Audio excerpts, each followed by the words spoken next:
Hello everybody, can you hear me? I haven't done a live video in a while and the interface is a little bit different, so give me a thumbs up or a comment or something just to see if this is working right. Looks like we got a few viewers. Wish I could see who it was. Somebody give me a comment please if you can.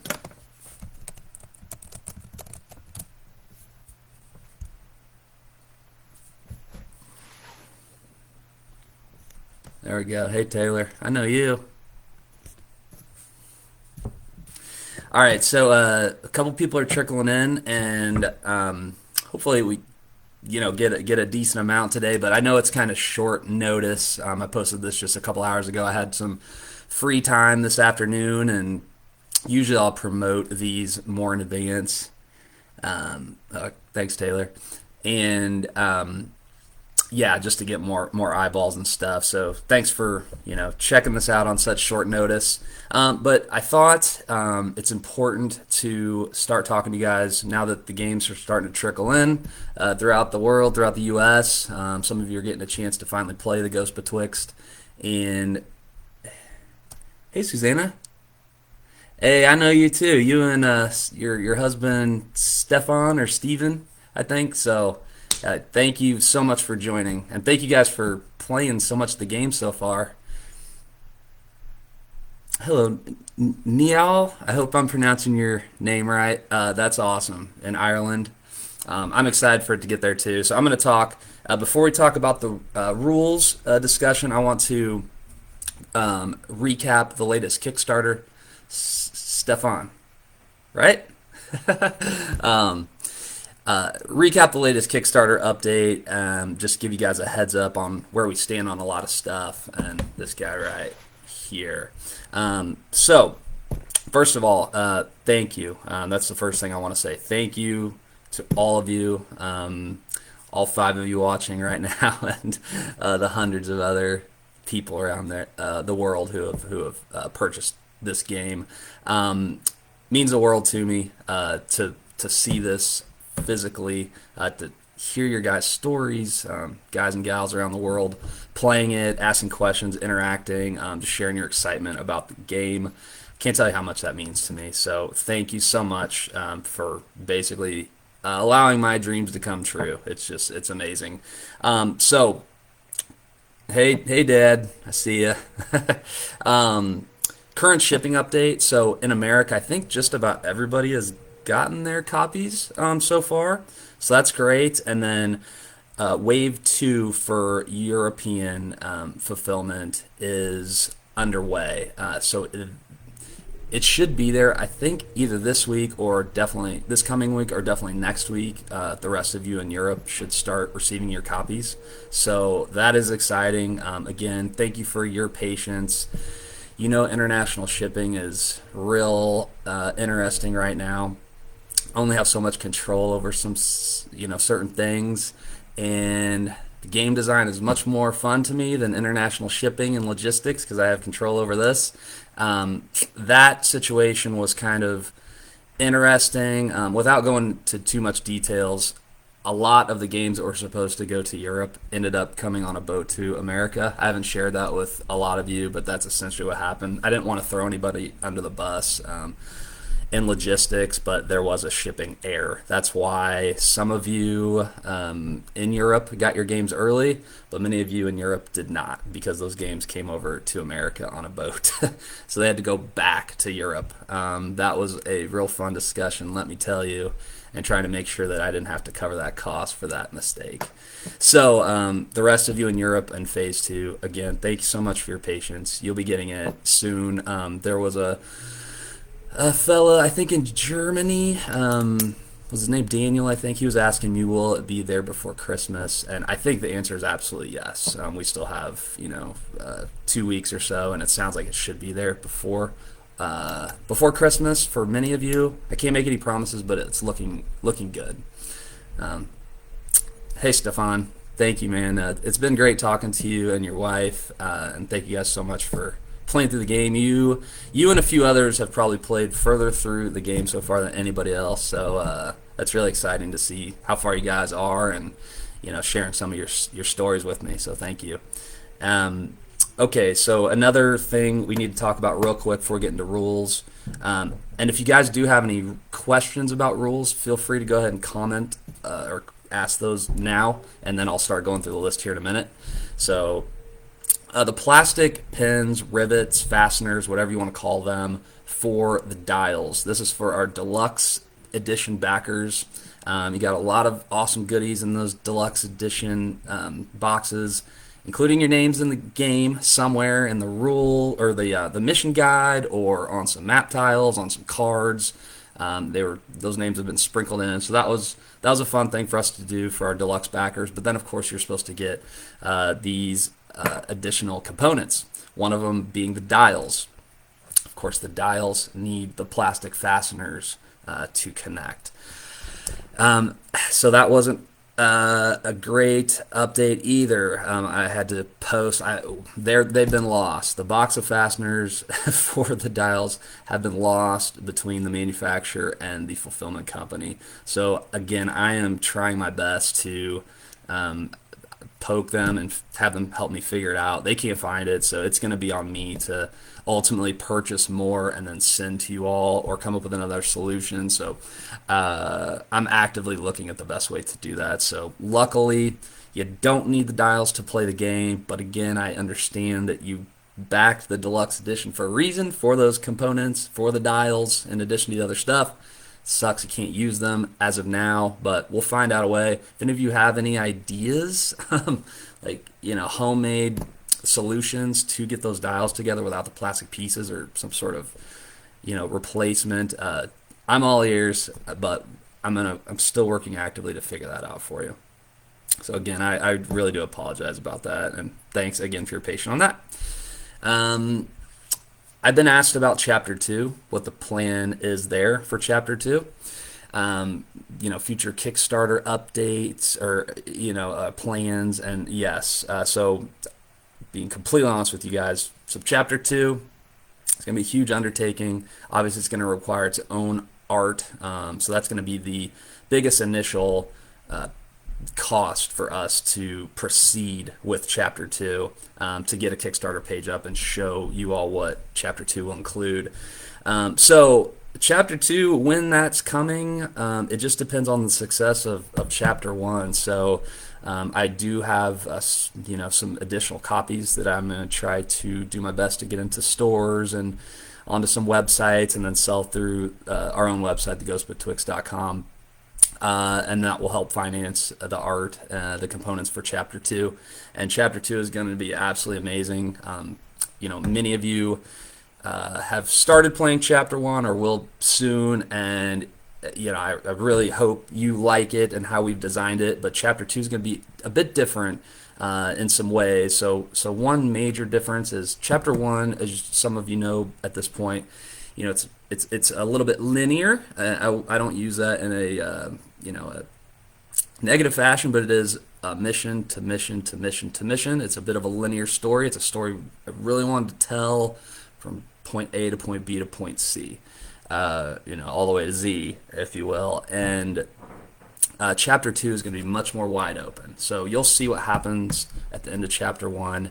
You're going to have an overworld map to explore. So instead of kind of being on rails as you are in Chapter 1, Chapter 2, you're going to go from, you'll have a big map to explore, go from location to location, and the locations are going to be much quicker to explore. So you can start a game and end a game in an hour, as opposed to right now.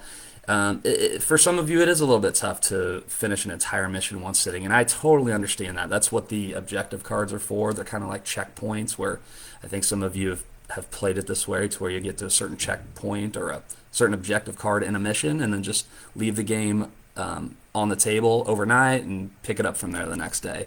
Chapter 2 is going to be very different from that. It's going to be way easier to get into a location, do the whole thing for an hour, and then you're done for the night. So more kind of bite-sized missions, if you will. So I have tons to share about Chapter 2. we have a really good start on what we want to do with it, but obviously there's a lot more work to do. So I really plan on ramping up Chapter 2, and of course hope to launch a Kickstarter or some crowdfunding later this year. So that's kind of where we're at, and let me know if you guys have any more questions about Chapter 2. Otherwise, that's really about it for kind of the update, and then we'll get to rules clarifications. So the last thing I'll say that I wanted to mention was regarding rules. I do plan on doing my own playthrough series, so you guys can just see what the game is, intended to look like. So if you don't feel like reading the whole rules reference, maybe you can watch a 20-minute how to play video that I produce, and then that's an easy way for you to kind of understand how the game works. So that's really the next thing I'm planning on doing regarding sharing how to play this game and producing some more video content. So that's kind of my update for now. Please, hey Fred, thanks for joining us.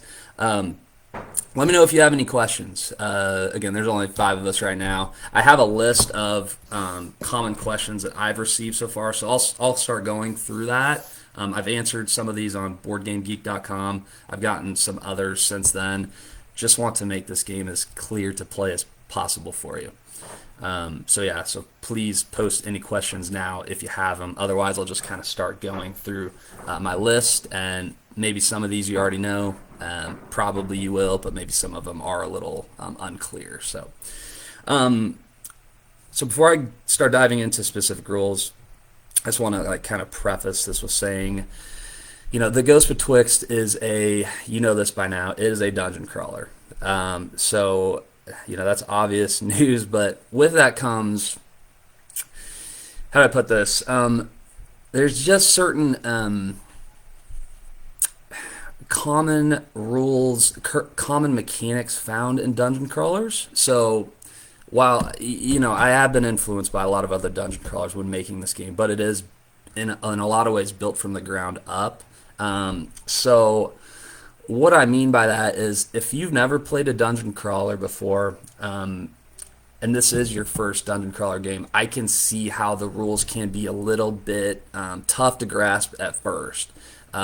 If you have played other games like Descent, like Gloomhaven, things like that, you will see some similarities. You'll see there's monster AI, you'll see there's dice rolling, you see there's movement points to move your character around on the map. So those are all kind of common tropes and mechanics you see commonly in dungeon crawlers. Again, if this is your first time playing a dungeon crawler, it might take a little bit longer to really grasp just the concept of what it means to be a dungeon crawler in the dungeon crawler genre of games.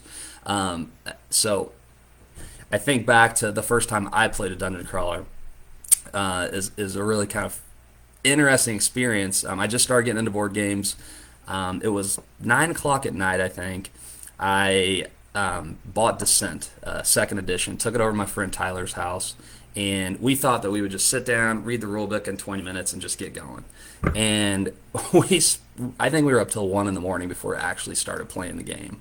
So, we read the rulebook a couple times, we watched Rodney Smith's How to Play video, and it was just, finally we got to playing it. So I just remember, that was my first try playing a dungeon crawler, but now when I buy a new dungeon crawler, it's easier to grasp because there's so many commonalities between them. But of course there are differences. So the Ghost Betwixt is a unique game. You're probably noticing that by now. There's a lot of unique mechanics between the exploring phase, just a little bit different. You don't have to use movement points to do the exploring phase. The drawing phase, drawing the tokens and then spawning them on the board, is a little bit different than what many of you are used to. So I can understand. I hope for patience, and definitely just let me know if you have any clarifications, and I'm happy to talk you through any of those rules. All right, so Fred has a question. How do the bonus dice for offensive, defensive, pre-fight reposition? End of activation, does it move down only one position each activation, or all the way back to start location after first activation? Okay, So, great question. So what Fred is referring to is um, on the player boards, you'll have a light green token here, and this represents your bonus hit dice. So obviously, whenever you're fighting monsters, you're rolling dice and you're trying to roll as many hit dice as possible. The more dice you're rolling and the stronger dice that you're rolling, the better chances you have of hitting the monster, right, and doing damage. So to get more dice, you can. Sorry, this is opposite from what I'm looking at. You can take what's called an offensive stance, and all that means is so. This is one of your many actions you can do when it's your character's turn. One of the things you can do is take an offensive stance, and all that means is you slide up this light green token up to the ×1 spot. So that means when you attack, you get to roll an extra light green, and then you would spend it by sliding it back down. Okay? Before the fighting phase starts, before you start fighting monsters and taking turns, every character, so all 4 of your characters, family members, get to take a pre-fighting phase action. What that means is you can use an item if you want. You can use a non-attack talent like a healing ability like Jones' Quick Patch. That can be one of the actions you take. Or you can take an offensive or defensive stance by simply meaning you can slide up the light green token for offensive stance, slide up the tan token for a defensive stance. So that's really what that pre-fighting phase action means. It's almost how it is thematically is the family open the door, they see the monsters there, and they have just enough time to do one thing. So ready their weapon, take an offensive stance. It's kind of how that works thematically. So let's see here. So to answer your other part of the question, let's say for some reason you have let's say your light green token is sitting here on ×1 or even ×2, wherever. You have to, when it's Bill's turn to move, he has to use those, or that token's going to slide back down anyways. So it's kind of a use it or lose it sort of proposition. The reason we did that is I didn't want players to be able to game it and slide this thing up over multiple turns because you could get some really powerful attacks in that way. So it is a use it, lose it sort of situation. So I think that answered your question. And yes, Fred, it does move all the way down. It's not just ticks down one spot. That is an interesting idea, though, just ticking down one spot. But as of now, in the rules, it is either use them all or you'll lose them all. So let's see. Anybody have any other questions? Otherwise, I will start going through my list of rules clarifications. I know right now, we have a small audience. That is totally cool. I'm going to post this video. I'm going to save it, and I'll post it for other people to watch and figure out a way I'll get it on YouTube as well, because I know there are people that are interested in some of these questions but aren't on Facebook. All right. Thanks, Fred. And thank you for everything, man. I really appreciate it. And if y'all haven't seen Fred's post on our Facebook group, there's like 200 comments on there of him doing a play-by-play of his session in Mission 1, and I just had such a great time, living vicariously through his session over the course of a couple evenings, and it's cool seeing him, make decisions and talk about the situation he was in, and so that was great. That was really cool. Thank you, Fred. Okay. One question I have had, and I think it says it in the rules. I'll be honest, I thought we had it in the rules, but maybe not. I apologize if we don't, but it's maybe it's an oversight, or maybe we should have made it more clear.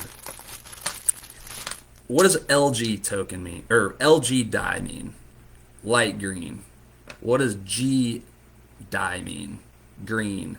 LB, light blue. B is blue. W is white. BR is brown. T is tan. And then, of course, you have your damage die. You have the LY die, which is the light yellow, DY, which is your dark yellow, light orange, which is LO, and then DO is dark orange. So, so I understand if that's not super clear. I'll show you an example. Like right here, here's one of our monster cards. So LB, LB, and LY. So the Unslender Man is going to roll a light blue, and a light yellow when he attacks. So that's simply how that works, and I understand. There's some confusion about what does LB mean, light blue. So that's hopefully that answers that a little bit. Okay, let's see. Stefan, did you check the missing investigations and the scavenge? Yeah, if there's no tile number to examine, you can't find anything. Yeah, Stefan, again, I hope I'm pronouncing your name right, Stefan. He noticed in a later mission, I believe there was a surprise event that was, just to recap what a surprise event is, when you draw the fate tokens and it kind of fills up each individual room of the map. If you draw a surprise event token, that means something happens in that room. In the mission guide, which I have right here. So let's just look at mission 1. So you have your list of surprise events. So if you are in, let's say, map tile 4A, and a surprise event token is drawn for that map tile, you'll then go into the surprise event section of the mission guide and look at map tile 4A, and then that's where the surprise event occurs, and it's going to tell you what happens. Sometimes something not so good, sometimes something good. And investigations are similar. This is a mechanic where it's not a surprise event. You have the option during the exploring phase, the family can investigate a room. By doing that, you simply choose a family member. You roll D6s equal to their max FP, which stands for focus points. So Joan has a max focus points of 6, so she gets to roll 6 D6s to perform an investigation if she chooses.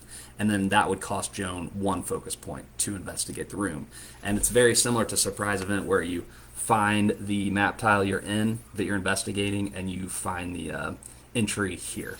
And then you look, and if she rolls 2 D6s, then you look, okay, under 4A, that's where I investigated. Oh, cool. And I'm sorry, a successful investigation is if you get a 6. So if she rolls 6 D6s and gets 2 6s, then you look for, okay, 2. She rolled 2 6s. I got some good stuff. That's kind of how that works. So back to Stefan's question. Good. I'm glad I'm pronouncing your name correctly. He noticed a few entries missing. So I'll be honest, I need to double check on that exactly. It did slip my mind. I'm going to make a note to myself and look into that, and I'll provide you an answer if it for some reason got mislabeled or if it's just missing. And then I'll have I am going to post a list of errata, some rule clarifications, some little mess ups, some oversights, and if I did forget to include a surprise event, I'll add that in there and tell you what it's supposed to be. So apologies for that, but luckily it's not super game breaking by any means. At this point, if you have a surprise event and for some reason there's not an entry in there, or if you investigate a room, for some reason there's not an entry for that investigation, I would just say you could probably ignore it and just pretend nothing occurred in that room. So yeah, it's kind of silly. I thought we caught all those. If we missed 1 or 2, yeah, it's kind of just one of those things. So decide to get the best possible loot at that point. I don't blame you at all. Hopefully it's a draw from the blue deck for sure. So Stefan, where are you at and your wife in the game right now? Have you gotten to mission 5 yet? Are you still in the side missions?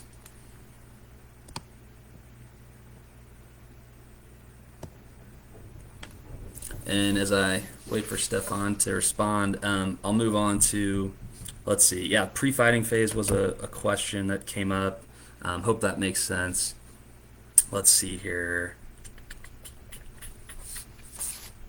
So what if I roll more hit successes than required to hit the monster? So let's say, so to hit most monsters, well, to hit all monsters, you need to roll hit successes equal to their agility. So this dude, agility 1. In chapter 1, most of the monsters are agility 1. So you just need 1 hit success to perform a successful hit, do damage. There's been questions, what happens if I roll 3, 4 hit successes? Do I get to, is that multiple hits and I get to multiply my damage times 3 because I hit the monster 3 times? At this point, no. It's just, the more hit successes you roll, they're just, kind of there. Now, that is a concept I'm playing with for chapter 2, is maybe a certain talent or something to where you can spin those extra hit successes to do multiple hits.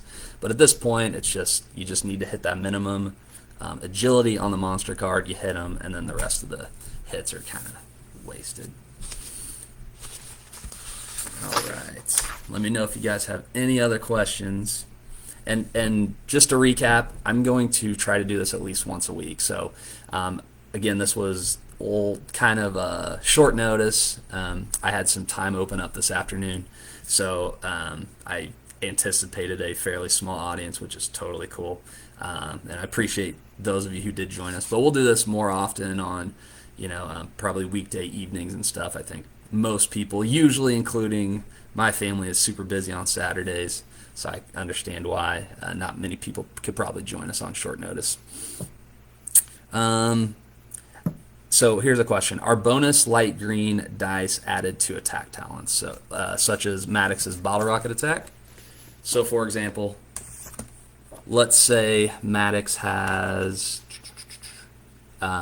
his light green token here on the ×2 spot. If he uses a Bottle Rocket, or if any other family member has bonus light green die and use attack talent, do you get to use those? And the answer is absolutely. That's the way you can really plan ahead and plan up some big attacks. So for those of you who've played Mission 1, there's a couple events that you do need to do some heavy damage. So that would be a scenario where, you try to get Maddox's light green token up pretty high and then fire off a couple bottle rockets, and then you're rolling literally like 6, 7, 8 dice, which if you can't get a hit success from that, it's just not your day. So so the answer is yes. Bonus light green tokens for definitely you use those for attack talents. All right, Fred, I had multiple tiles drawn due to open doors, tile 3 and 6. Where do you get to investigate all the tiles that were placed? Okay, great question. All right, so the exploring phase is pretty open-ended. It is, so let's see here.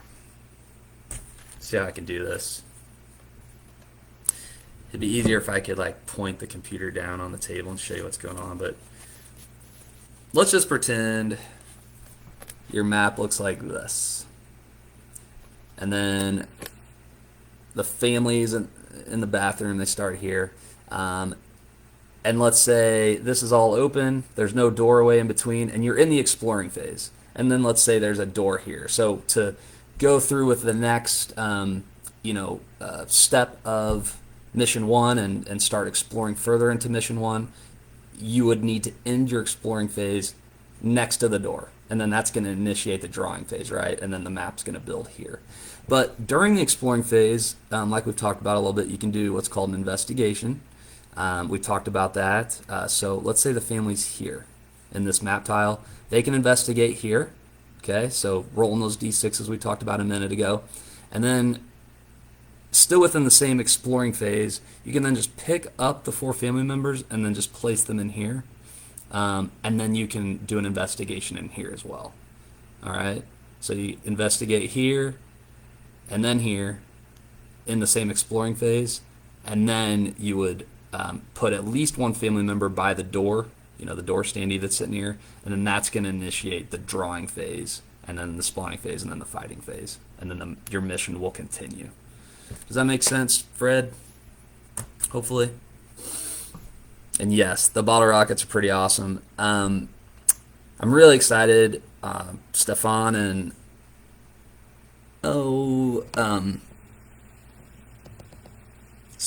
Stefan and Susanna, right on the tip of my tongue. They and a few other people have, I think, really been able to see all the different cool talents that are available. So Maddox has those cool bottle rockets that are great as a starting equipment or starting talent. But then you get, let's see here, firecrackers. So you'll start. That's one talent you can choose to learn. Firecrackers, or Maddox can get adjacent to a bunch of different monsters and basically throw a bunch of firecrackers in there and hit all of them at once. So that's pretty cool. Craft a fountain. The fountain, us that celebrate 4th of July, and then you all around the world know the fountains type of fireworks.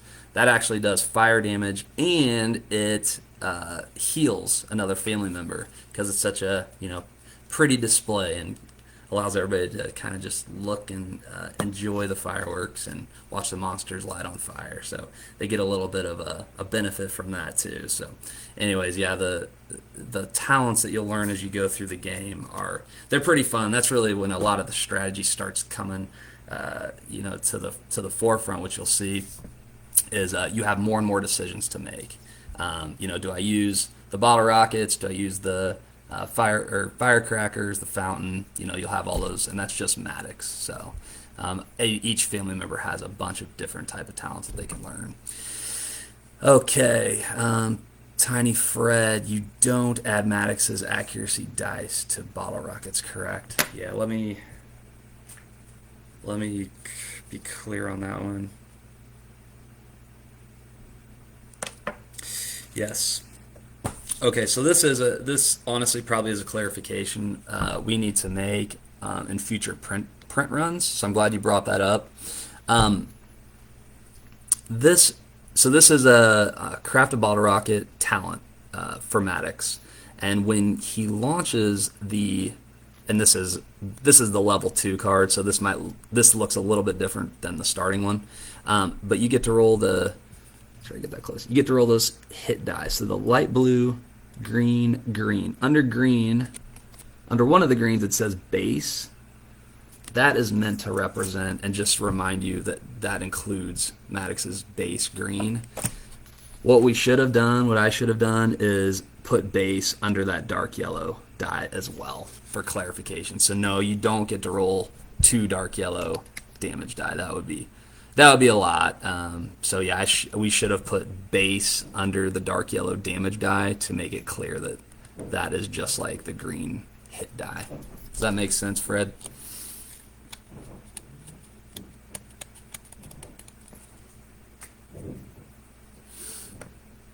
And then Stefan, if all 4 family members did an investigation, do you have to roll an end of round event? Good question.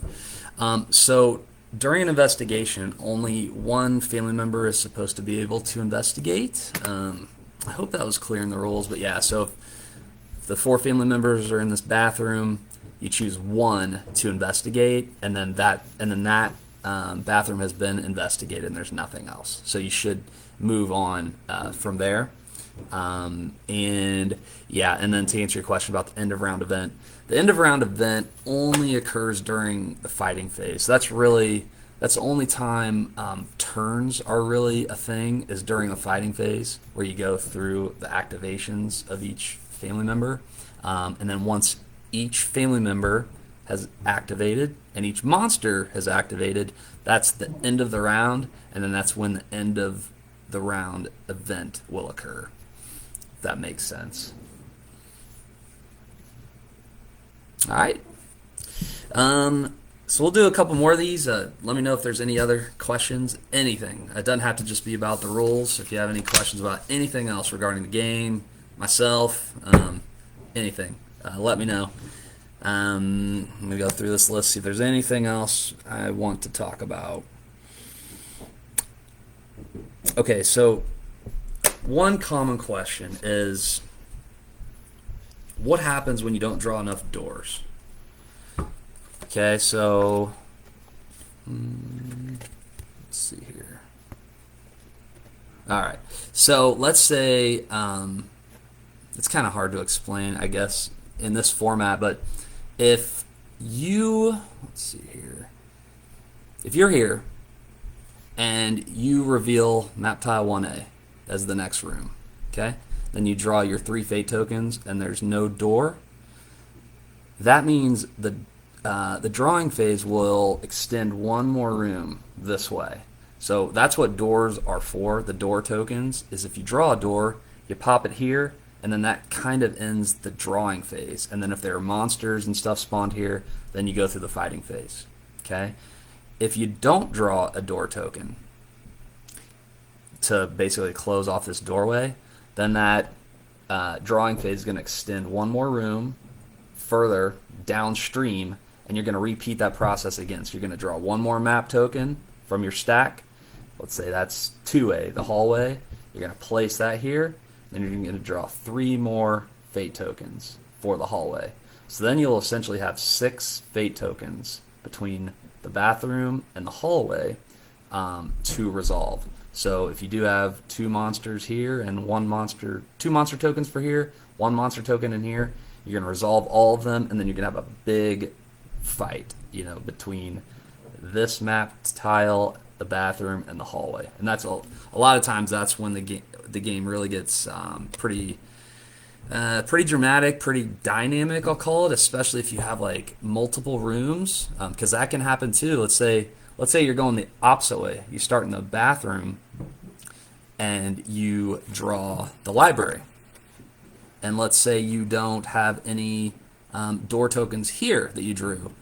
Well, here you have 2 open doorways. So the drawing phase is going to extend 1 more tile this way and 1 more tile this way. And you're going to have the 3 fate tokens here, here, and here. So you're going to have 9 fate tokens to resolve. And then you might have monsters coming from this way, and then that's when like the tactics of the Ghost Betwixt and positioning yourself to shoot around the bookshelves and positioning and all that stuff that's when it really for me becomes fun, is when you don't draw the doors and then the battle map starts to extend. You'll see this in future missions a little bit later in the game where the missions really do open up and you have more of a, I would call it more of a traditional sort of skirmish type of game, like a Gloomhaven. A lot of times you have multiple tiles already laid out. The Ghost Betwixt sometimes can be a little bit, the fight's just going on in one room, but there are missions and you'll see where it really opens up and you have more kind of dynamic battles. All right, Fred. Exactly. Yep. Yeah. Hope you don't mind. I'm just kind of just talking, just rapping with you. To that point, I was talking game design with a friend of mine named Pierce, and he is a fan of the game. He's been playing through it, and he is working on his own game, which I'm really excited about. He shared some pretty interesting concepts with me. He's still at the early phases. He's just kind of asking me about prototypes and how to build a prototype. What is a prototype? Do you need art? How much the game has to be done before starting a prototype? And I remember, what advice I have, which isn't a lot, but one piece of advice I shared with him is to identify like the pillars of your game. What are the mechanics? What are the core mechanics that are propping up everything else, right? So it is not a talent. It is not a Fruity Bear item card. None of that is a core mechanic of the game. They are important, but those mechanics are stacked upon much more important things. So one of the pillars of the Ghost Betwixt, and I'm kind of speaking to your comment, Fred, is that exploring phase I just spoke about. I sat down with a bunch of tiles, a graph paper, and I wanted the exploring of this house, for mission 1, mission 2 maybe, and then we'll see where the story goes. I don't spoil anything. But it was so important to me to figure out a way to make it like I always go back to like Diablo. When you go in, if you've played Diablo on computer or any other console, you have the information of your character. I love that. So if you have a closed door and you're running around in the dungeon, you don't know what's behind that door. And I have always just loved that concept. You have to open the door before seeing what's there. Might be full of monsters, might be nothing, might be a treasure, who knows. I really wanted to borrow that concept from Diablo and try to bake that into a board game, a dungeon crawler board game, with the theme that I was working on. So that's really where that came from, is those doors and how important those doors are. And then when you reveal them, how is that going to work? Okay, so then that came up with the map token and the fate token system. That became that was tough, and the solution I found, I won't get too into the nerdiness behind it, but the solution of making that work is there is always, you'll notice, a 3-to-1 ratio between one map token, 3 fate tokens for every map token. That just makes everything nice and clean and organized for a lot of reasons. But that was the solution to making that whole thing work. And then I really thought it was an interesting idea, and as a way to keep the drawing phase dynamic and unpredictable, is if you don't draw a door token, then it keeps going. Well, it goes downstream one more. So that can get a little hectic and a little dramatic, is when, oh crap, I didn't get to close that door off. There's already monsters in the one I just drew, and here comes some more monsters. And that's when fights can get pretty interesting. So hope you don't mind that little diatribe I just went on. So let me know if you guys have any other questions about rules, or if you're interested just in anything. You can ask me about any of the characters, any of the story beats, any of the monsters, anything. And we'll probably go for another maybe 5-6 minutes. I'll let you guys enjoy the rest of your day, and I'll schedule another one soon. Let's see here. Okay, here's a good question that I received a while back, and I kind of I did answer it on Board Game Geek, but I'll expand. It seems like the monsters and family get jammed up, and there's no reason to move. So what that person is talking about is, again, let's say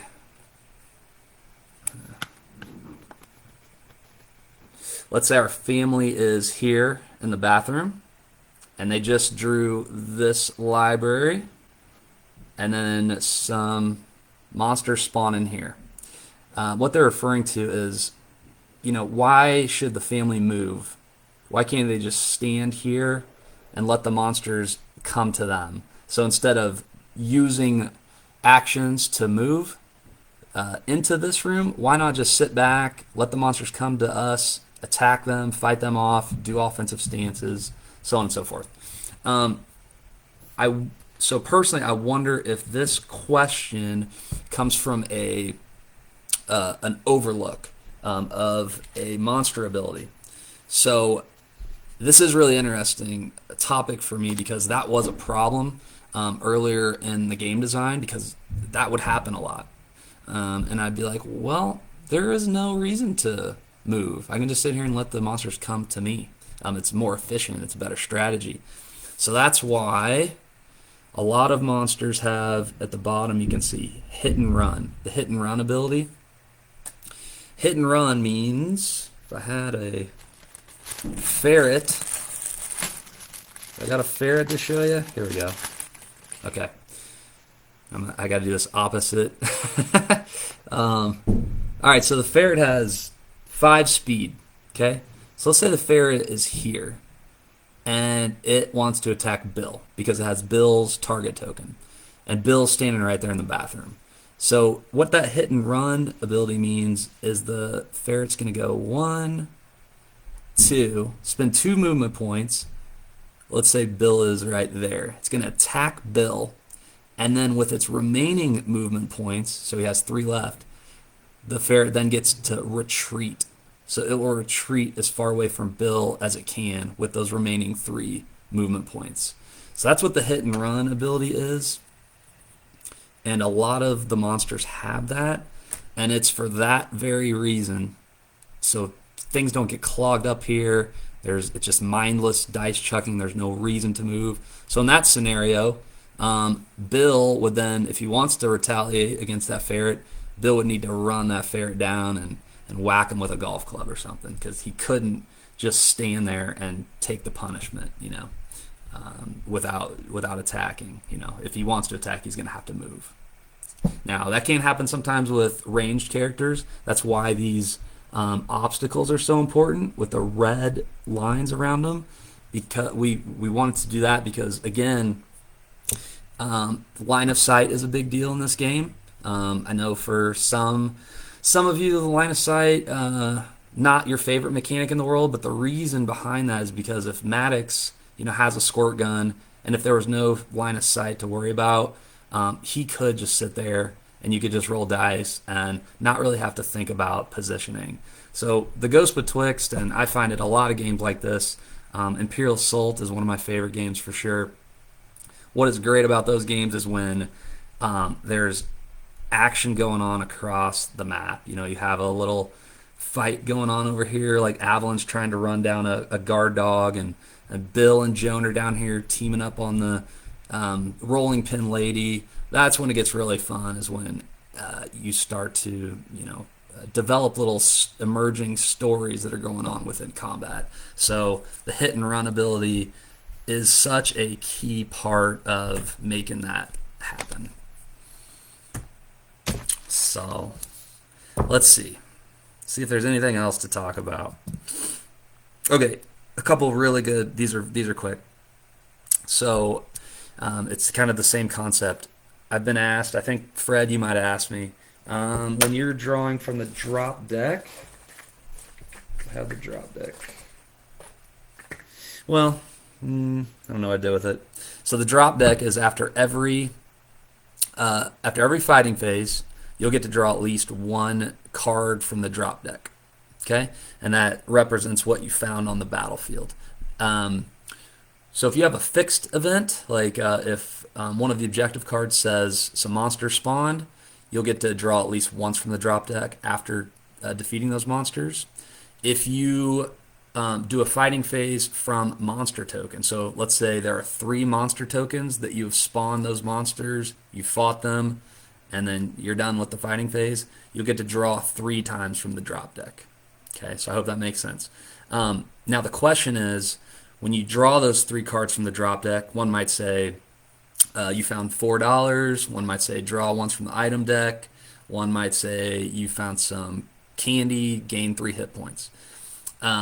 What then happens to those drop deck cards? Is there a discard pile, or do you put them back? The answer is you shuffle them back in. So you draw them, you resolve them, you shuffle them back into the drop deck. The same is true for target tokens. So the target tokens are very important to monster AI. Each monster draws a target token. You have Bill, Joan, Avalon, and Maddox, and that represents which monster or which family member they're going to try to attack. As you know, sometimes you'll draw new target tokens based on if you roll a retarget symbol. You'll draw a new target token for that monster. And I've had a question: do you discard the original target token, or do you put it back in the bag? The answer is you put it back in the bag. So you replace the target token with the existing one goes back into the bag to be drawn again. Fred, do you think adding more fate tokens per map token for an extreme mode as a one shot would be too much to handle? Just think how much. Just think of how to entice my non-campaign friends to come over, experience, enjoy. Yeah, yeah, yeah. Let's see. Do you think adding more fate tokens per map? Yeah, yeah. Interesting idea. Interesting idea. I know a lot of dungeon crawls do have one-off sorts of missions. I think Altar Quest comes to mind. There are a lot out there that are kind of one and done dungeon crawlers. Um, so to be completely honest, to answer your question, I love campaign games, campaign dungeon crawlers. Um, it's not the zero to hero concept that I know a lot of you love that concept, but that is an interesting idea. It is something that I have had in the back of my mind when I have some extra time to explore, maybe produce a kind of a variant, or hopefully I do hope someday that this game gets popular enough to where we do have a great fan base. Don't get me wrong, but if it continues to expand, you have more kind of people playing with the equation and the mechanics and making variants and stuff. We've seen that happen with Shadows of Brimstone comes to mind. Countless Imperial Assault has its own variations, fan-made variants. So maybe someday somebody wants to take a crack at making a one-off sort of concept for the Ghost Betwixt. That'd be awesome. Something, to be honest with you, Fred, it's a great idea. It's not one I'm personally super passionate about, but it's really interesting. I'd be passionate about somebody else doing it, to be honest with you, just because Chapter 2 is weighing heavily. There's so much to do on there. I just feel like if I take my eye off that, then it'll never get done, sort of situation. First couple battles, I forgot when a family member rolls a target dice that causes monsters to target that family member. Yeah, yeah. Good call. That's a great thing I should clarify. It'll be hard to show visually, but what Fred's talking about is these retarget symbols. So these are on the defense dice.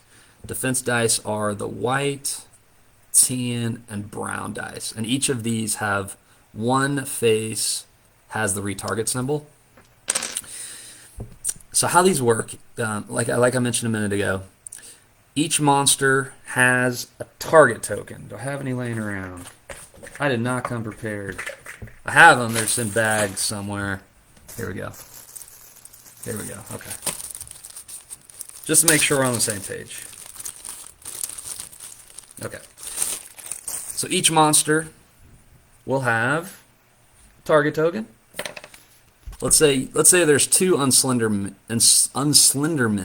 I think is the plural term, on the map that you're fighting.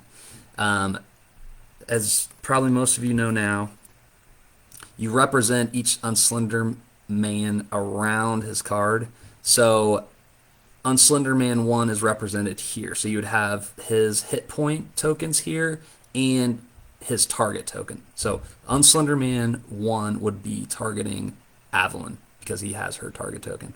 And then Unslender Man 2, you'd represent him here with hit point tokens. And then Bill is his target. Okay? So what Fred is talking about is when there's two different ways that these retarget symbols work. If the Unslender Man, you encounter him out here on the map, and he attacks Bill, and let's say Bill rolls retarget symbol. Okay, so that's Bill's roll. The Unslender Man is going to immediately draw a new target token. And let's say he draws Avalon. So that means he is now targeting Avalon and no longer Bill. All right? And this is detailed I think we did a pretty good job explaining how this works in the rules reference, because this is a brand new concept. I'm really, to be honest with you, very proud of the target token. system for a lot of reasons. But back to my original point, Unslenderman draws a new target token, no longer Bill, now it's Avalon. If that same attack can hit Avalon, she's now going to take that damage. But if she is, on another tile, that attack still belongs to Bill. The target token will still remain Avalon, and in future moves, the Unslenderman is going to try to go after Avalon. Okay, so that's how that works. If Bill or a family member is defending, the monster's attacking, the family member is defending, the retarget symbol comes up.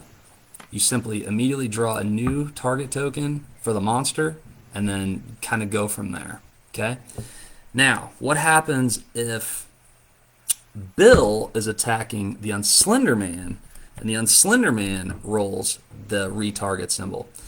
That means you don't draw a new target token for the Unslenderman. You just give the Unslenderman Bill's target token. So Bill attacked the Unslenderman rolled this retarget symbol.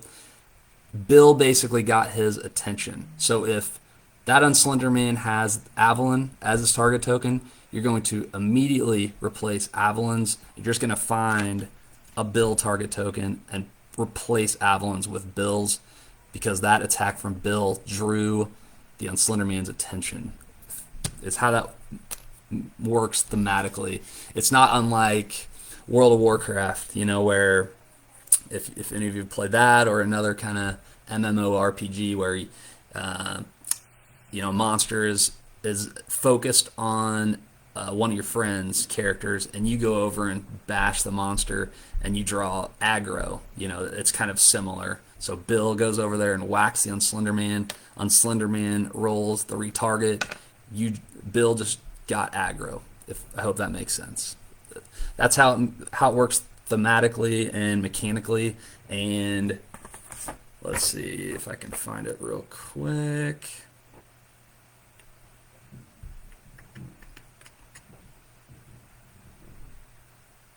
I believe it's on page 8 and 9 of the rule book is that's explained in pretty great detail.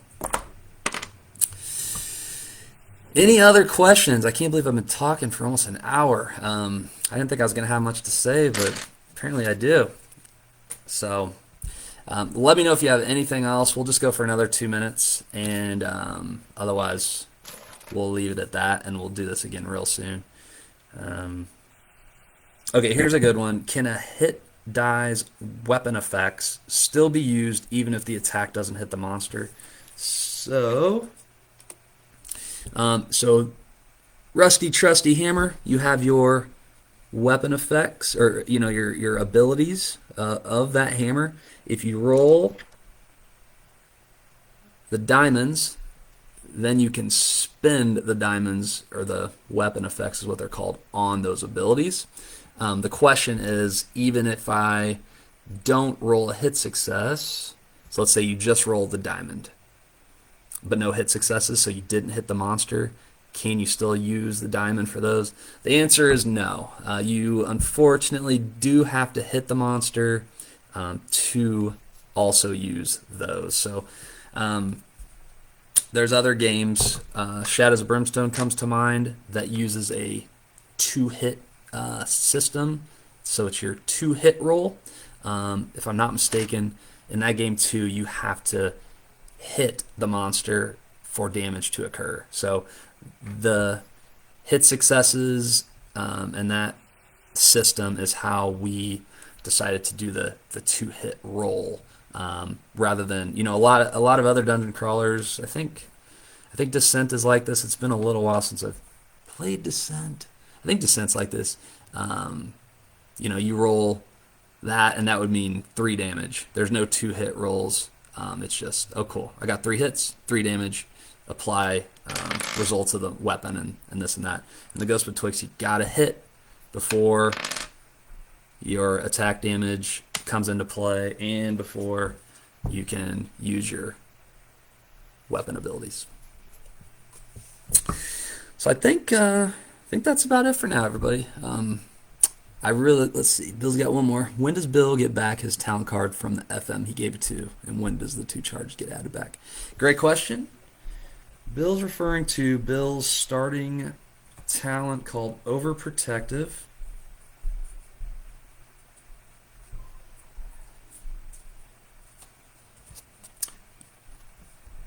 This is level 3, so that's why it looks a little bit different from the one you originally start with. But how this talent works is Bill, if he's next to a family member, he can spend 1 focus point, and then he gives this card to a family member adjacent to him. So let's say he wants to protect Maddox. He then give this card to Maddox, and then the card says, the starting ability card, the level 1 card says, add 2 charge tokens to this card. So then future attacks, Maddox will get to add a brown defense die to his roll, and you'll spend a charge token. Once all the charge tokens are exhausted from this card, the talent then goes back to Bill. And then he can do that again, just so long as he has enough focus points to use the talent again. So I hope that answers your question. Cool. Well, that's all I got, unless anybody has anything else. Again, I really, really appreciate everything from you all, your support. Back in the game over 3 years ago, whenever it was, it took absolutely forever to finish this game. And the last year we had some obstacles with printing, with shipping. So this year was not supposed to be a year worth of waiting around, but sure enough, it did. So really is not a strong enough word. I'm so super excited that you all are finally getting to play this game, figure it out. Your patience. Again, I know this is not a light game. You look at that cover and this looks, kind of a easy to learn game, quick beat 'em up sort of game. No, don't let the art fool you. There is quite a few detailed mechanics.